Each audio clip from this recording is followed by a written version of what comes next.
Pichincha Universal, generando noticias. Mariano Nascone está acá en los estudios de Pichincha Universal.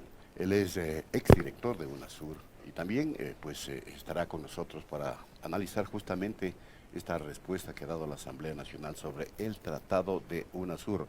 Como es de conocimiento, con el voto de 8 legisladores de la Comisión de Soberanía y Relaciones Internacionales, aprobó el informe que llevará al Pleno de la Asamblea Nacional para que Ecuador abandone la Unión de Naciones Suramericanas. Esto obviamente es un golpe tremendo a la integración regional. Un gusto saludarle, Mariano, ¿qué tal? Buenos días, un gusto, Washington, saludarte, María Isabel, un saludo a los oyentes y bueno, muchas gracias por la invitación. Bueno, un primer comentario respecto de lo que acaba de decidir la Comisión por el momento y que entendemos será ratificado en el Pleno. Bueno, en primer lugar, creo que sería de interés público, de interés de la ciudadanía poder conocer cuál es ese informe. Ajá. Al momento se han conocido algunos detalles a través de la prensa, pero sería bueno que haya una difusión pública, ¿no? Un conocimiento público de la ciudadanía para que también la ciudadanía pueda participar del debate, digamos, más allá de que también se lleve como se está procediendo a la Asamblea. Por lo que se pudo saber en la prensa, en cuanto a cuáles son los motivos que la Comisión encuentra para solicitar a la Asamblea la denuncia del Tratado Constitutivo, que tiene ciertos procedimientos que después podemos también profundizar sobre eso. Por ejemplo, una de las cosas que se dice es que actualmente la UNASUR tiene solo 5 miembros, y esto no es verdadero. La UNASUR, si bien no está en funcionamiento, no está disuelta. Ese es el primer elemento que hay que colocar sobre la mesa. En segundo lugar, no es cierto que actualmente sean solo 5 miembros. Solo Colombia fue el país que recorrió todo el proceso necesario para salir del organismo. No así el resto de los países. Muchos han iniciado el procedimiento. Pero acá hay un elemento muy importante que es justamente el respeto a las legislaciones nacionales de cada uno de los países. Digamos, países de la región que levantan, enarbolan la bandera de la república, de la división de poderes, no pueden saltearse los procedimientos, y uno de los procedimientos que tienen mayoría de los países es justamente la aprobación de la Asamblea, y luego de esa aprobación sí hay un proceso de 6 meses donde el país, entre otras cosas, tiene que honrar las deudas financieras contraídas con el organismo, entre otras cuestiones. Ahora, muy bien, actualmente el único país donde se debatió en el Parlamento la denuncia del Tratado de UNASUR fue en Chile. En Chile, por su legislación nacional, la opinión de la Asamblea no es vinculante, como sí lo es aquí en Ecuador y en la mayoría de los países. Y fíjense esto, el resultado de la votación fue negativo.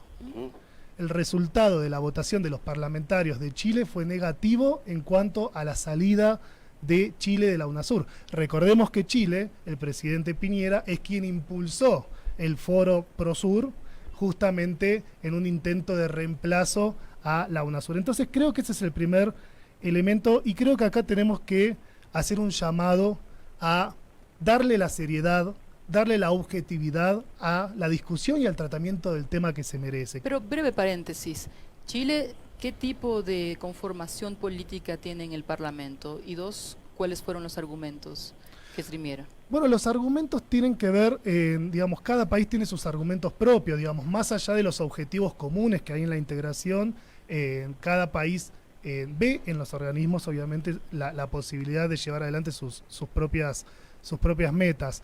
Básicamente tiene que ver con que cuesta mucho crear un organismo de integración. La UNASUR no se ha creado de la noche a la mañana, han pasado algunos años. Primero fue el Grupo Río, luego fue la Conferencia Suramericana de Naciones, para terminar en un último momento conformándose la UNASUR. ¿Vale la pena? Porque tenía una mayoría opositora en el legislativo. No, y justamente digamos, la resolución del Parlamento de Chile se hizo en el momento en que el presidente Piñera estaba impulsando el Prosur. O sea que también fue una forma de decirle al presidente, bueno, no queremos esta cuestión de crear nuevos organismos permanentemente, sino más bien veamos lo que tenemos creado, veamos las cuestiones que hay que modificar, como toda institución tiene cuestiones que modificar. La UNASUR ha cumplido recientemente hace muy poco, 10 años, seguramente haya cuestiones que modificar. Podemos también discutir sobre estos temas que creo que sirven en perspectiva.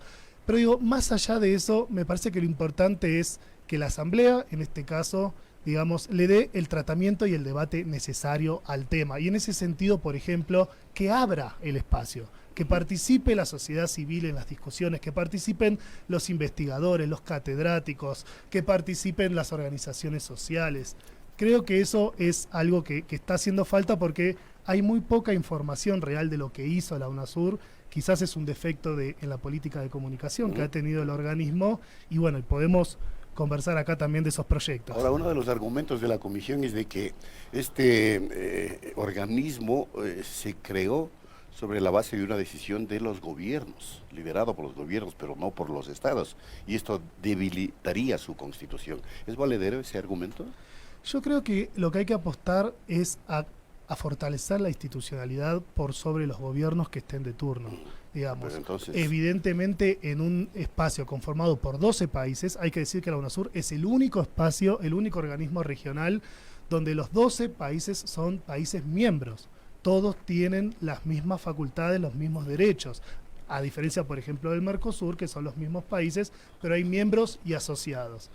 Yo creo que hay que dar un salto en ese sentido a nivel regional y hay que tratar de fortalecer justamente la institucionalidad para que pueda trascender más allá de los gobiernos de turno. Cada gobierno en procesos democráticos tiene derecho a elegir el signo del gobierno que la ciudadanía quiera, pero eso no puede ser un impedimento para la continuidad del funcionamiento de los organismos. Ahora, en la retórica puede ocurrir cualquier cosa. Si es que usted dice, esto ha sido un organismo creado por gobiernos, incluso con tinte ideológico y demás, y no como un proyecto de Estado, habrá que ir a los hechos, a los orígenes, a la normativa, a los estatutos constitutivos, para revisar si realmente tiene esta permeación. Un proyecto de gobierno e ideológico. ¿Es así o no? A ver, en algunas cuestiones en particular. En primer lugar, una de las críticas que se le hace a la UNASUR es que hay que desideologizar el organismo y en eso se propuso crear el PROSUR. Anterior al PROSUR se intentó dar vuelo al espacio del Grupo Lima. Grupo Lima que tenía un fuerte objetivo que era justamente, una separación de Venezuela, justamente de los espacios de coordinación de política internacional.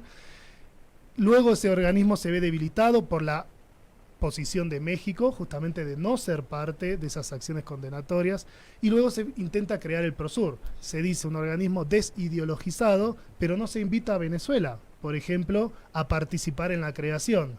Bolivia y Uruguay solo participaron como observadores. Entonces, evidentemente, lo que se propuso en ese caso es crear un foro de presidentes afines ideológicamente, pero fíjense, Argentina fue parte de los países que apoyó la creación del PROSUR, hoy está muy cerca de cambiar el gobierno, con un gobierno nuevamente con el kirchnerismo y el peronismo, digamos... Lo más seguro es que no formen parte de un PROSUR. Y seguramente, al menos el candidato a presidente Alberto Fernández ya manifestó abiertamente en declaraciones en Madrid que es importante, porque lo que es importante es el análisis geopolítico. ¿Qué pierden los países cuando no se integran? ¿Qué pierden cuando no se posicionan como bloque ante los desafíos o ante las relaciones, digamos, en un mundo cada vez más globalizado y más multipolar en sus relaciones? Ya vamos de a eso poder? porque eso es trascendental y quizá el eje de todo esto en materia de la integración o qué podemos ganar con este norte de integración.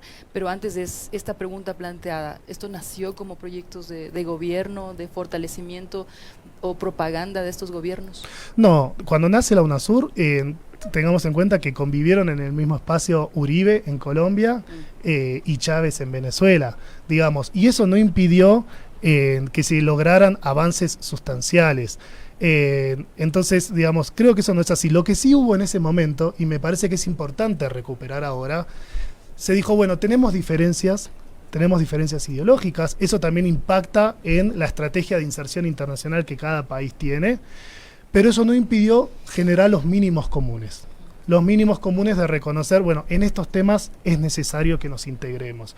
Y creo que hoy en día eso es lo que es necesario recuperar esos mínimos comunes que de alguna manera los países puedan poner sobre la mesa proyectos que den respuesta a los desafíos que tienen. Solo por mencionar algunos ejemplos.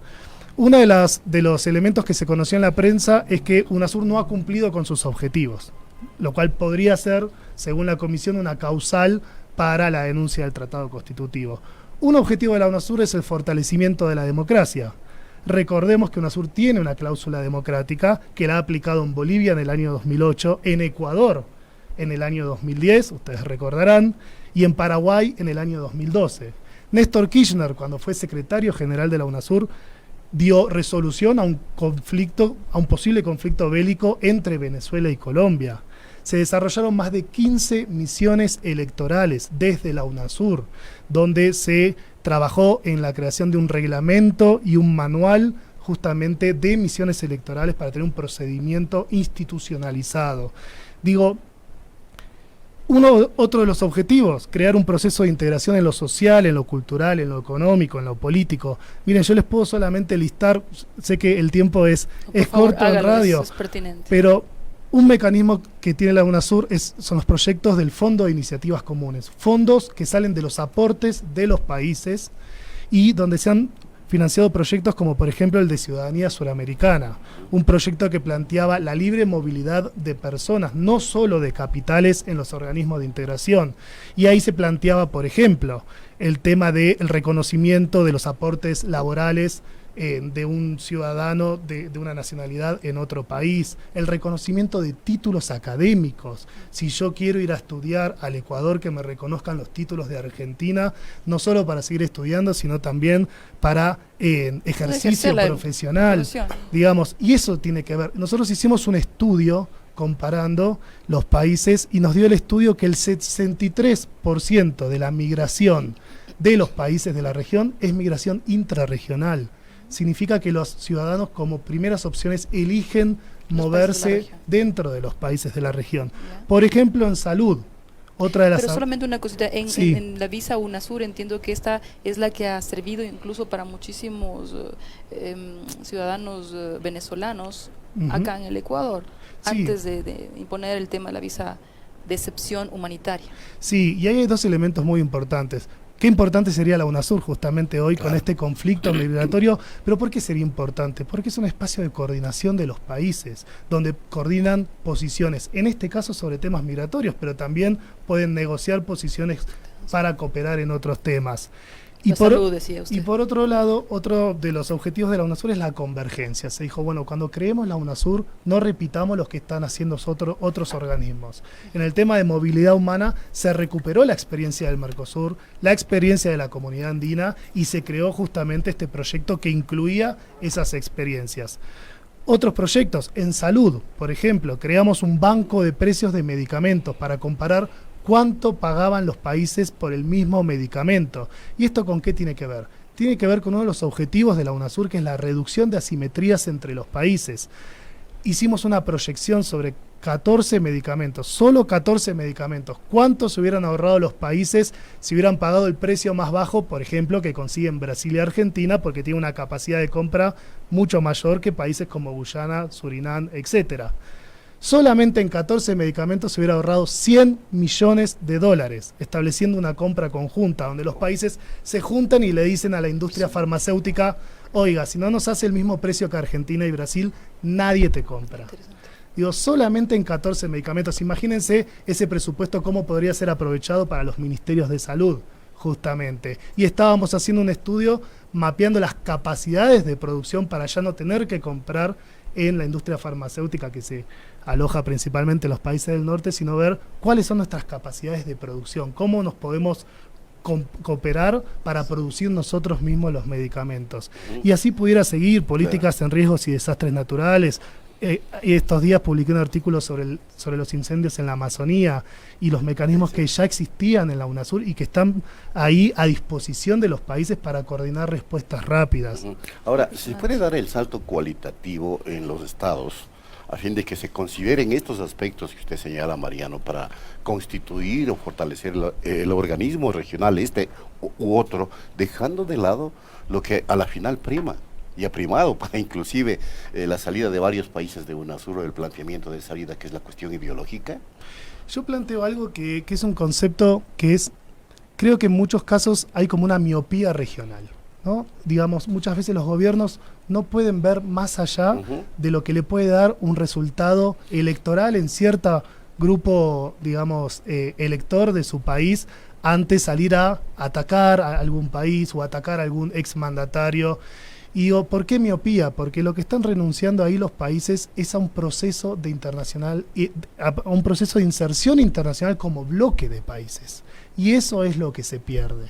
Digamos, hoy, como decía anteriormente, en un mundo globalizado, con multipolaridad en las relaciones de poder, no se puede concebir el desarrollo de los países si no es integrados, si no es como bloques. Por ejemplo, se han presentado posiciones conjuntas en la Asamblea Mundial de la Salud, en la OMS, posiciones conjuntas de los países para que haya un precio justo de medicamentos, o posiciones en tema del problema mundial de las drogas. Se ha presentado en Naciones Unidas posiciones suramericanas con un enfoque de derechos para el tratamiento del problema mundial de las drogas. Entonces, eso es lo que se está renunciando, justamente a posicionarse en los espacios internacionales y ante los actores hegemónicos a nivel mundial como un bloque de países y con posiciones conjuntas que te permiten negociar conjuntamente y que los países más pequeños se vean fortalecidos justamente por ir a negociar conjuntamente con los países también más importantes. Pero el juego geopolítico, ¿acaso es lo que está impidiendo que esa integración en la perspectiva que usted señala, Mariano, se dé? Porque evidentemente el interés geopolítico de un determinado hegemón hace que se actúe como se está actuando actualmente en Latinoamérica cuando cambió la correlación de fuerzas. Exactamente. El candidato a presidente por el Frente de Todos de Argentina, Alberto Fernández, estas semanas estuvo en Europa y decía algo que me pareció muy importante. Decía, no es que no hay que tener una relación con Estados Unidos, pero sí hay que tener una relación estratégica. Hay que tener una relación donde Estados Unidos, digamos, no pueda justamente dirigir, donde la política internacional de los países no tenga que estar determinada, digamos, o direccionada por los Estados Unidos. O sea, que la condición única sea la sumisión. Exacto. Justamente, Exacto. digamos, y obviamente que en la división de los países lo que gana es esto. El ejemplo que ponía anteriormente de la industria farmacéutica. Obviamente que conviene a los intereses de Estados Unidos que los países no desarrollen la producción de sus medicamentos. Obviamente que eso responde a sus intereses. Obviamente que en ese sentido creo que los países están dando un salto cualitativo y esto que decía del candidato de Argentina creo que puede ser un ejemplo para otros países de la región. No es que no hay que relacionarse con Estados Unidos, no es que no hay que relacionarse con Europa, pero si esa relación es a costa de postergar las posibilidades de desarrollo de nuestros países y en este caso a través de los mecanismos de integración, creo que ahí es donde hay que poner el ojo y evaluar justamente esa posición. Ahora, esta suerte de torpedeamiento que se dio a UNASUR ha impedido que se nombre hasta ahora el sucesor, por ejemplo, en la Secretaría General. Esto debilitó el organismo y fue utilizado por quienes tienen el interés de desaparecerlo, Mariano. Justamente, una de los ítems que se colocan, digamos, por lo cual UNASUR debería dejar de funcionar, se decía, bueno, tiene un exceso de burocracia. No, justamente eso es lo que se necesita reforzar. Como yo decía, la institucionalidad. Si hubiera habido una institucionalidad más robusta, con más funcionarios, con sistemas más estables a nivel institucional, inclusive en un desacuerdo entre los países ante quién podría ser el sucesor del ex secretario Ernesto Samper, la institución podría haber seguido funcionando hasta que se nombre un nuevo secretario. Seguramente hay que revisar muchos elementos, pero como cualquier institución. Por ejemplo, revisar el tratado constitutivo. El expresidente Rafael Correa ha colocado en varias entrevistas, en varias intervenciones, su posición en cuanto a que el tratado constitutivo era como un chaleco de fuerzas con esta regla del consenso, ¿no? Donde si un país no estaba de acuerdo no se podía avanzar en una decisión. Eso tiene una lógica, obviamente, que es superar las asimetrías entre los países, que todos tengan el mismo peso, pero quizás se pueda revisar y quizás para algunas decisiones estratégicas se necesite consenso y para otras no. Digo, ese es un ejemplo. Pero, por ejemplo, se instaló la matriz discursiva de lo costoso que le implica a los países o al Ecuador, por ejemplo, el ser parte de UNASUR. Mira, y tener la sede, sobre todo, claro. Yo he sido director de UNASUR durante 3 años, el periodo 2015-2018. Como te decía, hemos aprobado más de 26 proyectos que los puedo exponer en otra ocasión sin ningún problema. Y te digo que la cantidad de funcionarios, de académicos, de estudiantes, de investigadores, de representantes de la sociedad civil, que han pasado por la UNASUR en esos 3 años ha sido increíble. Solo del 2015 al 2016 se hicieron más de 160 eventos donde pasaron más de 20.000 personas. Y tú me dices, bueno, pero esto, ¿qué beneficio trae para el Ecuador? Muchísimos. Primero, desde lo turístico. Desde que las personas vienen y consumen en el Ecuador, digamos, ¿no? Consumen hotelería, consumen restaurantes, etcétera, etcétera, etcétera. Segundo, en cuanto a la cooperación.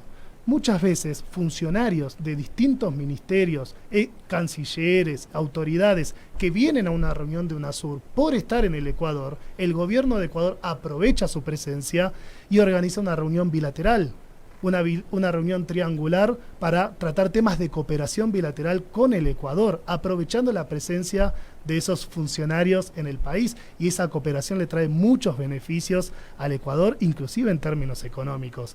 Entonces creo que hay que hacer un análisis objetivo, un análisis serio, un análisis quitando de lado algunas pasiones y poder poner estos elementos en la mesa. Yo creo que eso es un debate, digamos, que se ha instalado en los medios, pero con muy poca evidencia empírica. Si uno empieza a desmenuzar estas cuestiones, que son algunas de las que la presencia del edificio del Ecuador le ha dado al Ecuador, creo que son muy, muy importantes. Por ejemplo, la problemática de la desnutrición y la malnutrición que tiene hoy el Ecuador, de cómo podría valerse a través de la UNASUR de un mecanismo de cooperación de políticas que han desarrollado otros países para combatir estas problemáticas. Bueno, y así podemos continuar. A propósito, ¿qué pasa si Ecuador a la final decide a través de la Asamblea salir de UNASUR? ¿Qué pasa con la sede? Esa sede es del organismo.